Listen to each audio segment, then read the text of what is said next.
বীর চট্টলা টিভির চট্টগ্রাম মহানগর ব্যুরো চিফ মোহাম্মদ ফজলুল করিম ভূঁইয়া টিপু সম্প্রতি দেশের জাতীয় দৈনিক প্রতিদিনের কাগজের ডিজিটাল বিভাগের যুগ্ম সম্পাদক হিসেবে দায়িত্ব গ্রহণ করেছেন।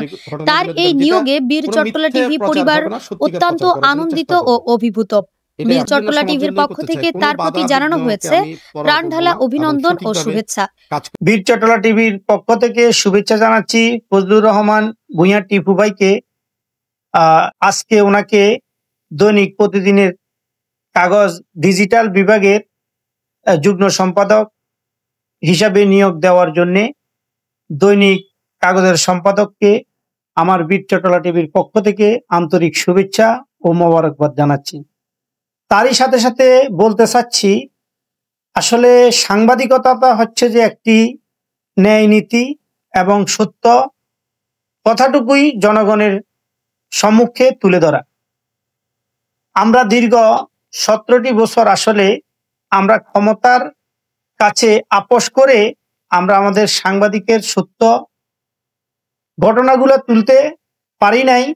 এটা আমাদের সাংবাদিকের জন্য এক কলঙ্কময় অধ্যায় রয়ে গেছে। তাই আমি চাচ্ছি বাংলাদেশের যত ইলেকট্রনিক্স মিডিয়া, প্রিন্ট মিডিয়া,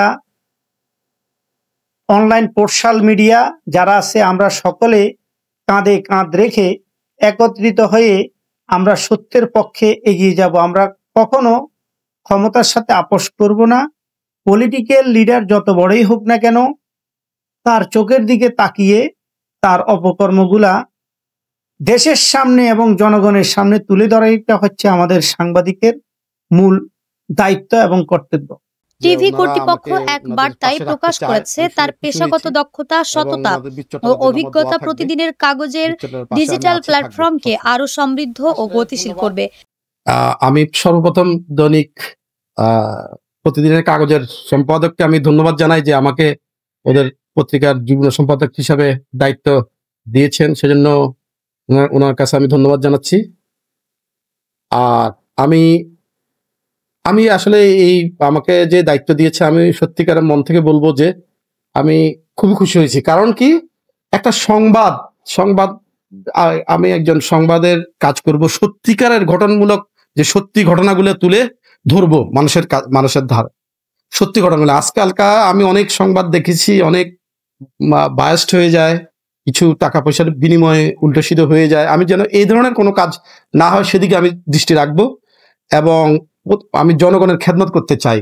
এই জন্যই আমি খুব খুশি হয়েছি। আমি যে পোস্টে আছি, চাইলে আমি সাধারণ জনগণের সত্যিকারের নিউজগুলো তুলে ধরতে পারবো। সেজন্য আমার কাছে খুব আনন্দিত এবং খুশি হয়েছে। একই সঙ্গে চট্টগ্রামের সংবাদ অঙ্গনের জন্য এটি এক গর্বের অর্জন বলে মন্তব্য করেছেন সহকর্মীরা।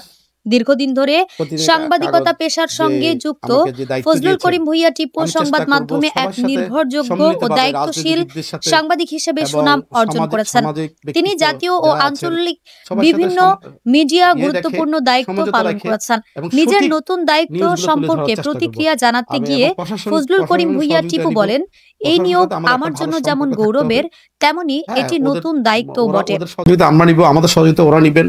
আমি এখন ইদানিং দেখতে পাচ্ছি কিছু প্রশাসনের সাথে একটু দূরত্ব দেখতে পাচ্ছি। আমি কিছু জায়গায় বিচ্ছিন্ন একটা ঘটনা ঘটলো গত কয়েকদিন আগেই।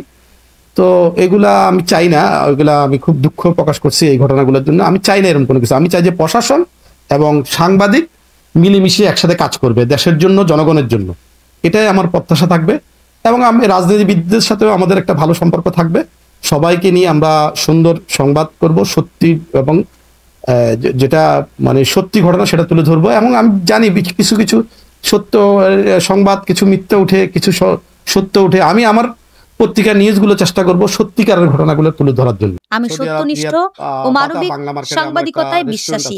ডিজিটাল মাধ্যমে পাঠকদের কাছে নির্ভরযোগ্য সংবাদ পৌঁছে দিতে চাই। বীর চট্টলা টিভির কর্মকর্তারা তার আগামীর সাফল্য কামনা করে বলেন, তার মতো যোগ্য ও নীতিবান সাংবাদিকরা দায়িত্বশীল সংবাদ পরিবেশনের মাধ্যমে সমাজে ইতিবাচক পরিবর্তন আনতে ভূমিকা রাখবেন। আমাদের সাংবাদিকতার যে রাজনীতিবিদ এবং প্রশাসনের লোকজন যারা আছেন, ওদের সবাই সম্মিলিতভাবে আমরা কিছু কাজ করতে চাই দেশে এসে। এবং প্রবাসদের জন্য আমি চাই যারা রিমিটেড যোদ্ধা, তাদের যদি একটা সম্মান দেয়, আমি বর্তমান সরকারের কাছে অনুরোধ রাখবো রিমিরার যোদ্ধা যারা আছে, প্রবাসীরা যারা আছেন সবাইকে যেন একটা সম্মান করেন, এবং আমি শুনেছি প্রবাসীদেরকে ভোট দেওয়ার একটা সুযোগ করে দিবেন, সেটার জন্য আমার জোর দাবি রইল। আর আমি চেষ্টা করব, যেহেতু আমি একটা দায়িত্বে আসছি, আমি চেষ্টা করব সুন্দর সত্যিকারের নিউজগুলো তুলে ধরার জন্য, এবং প্রবাসীদের জন্য কিছু আমি নিউজ করব এই আশা রাখছি। সবাইকে ধন্যবাদ। আসসালামু আলাইকুম।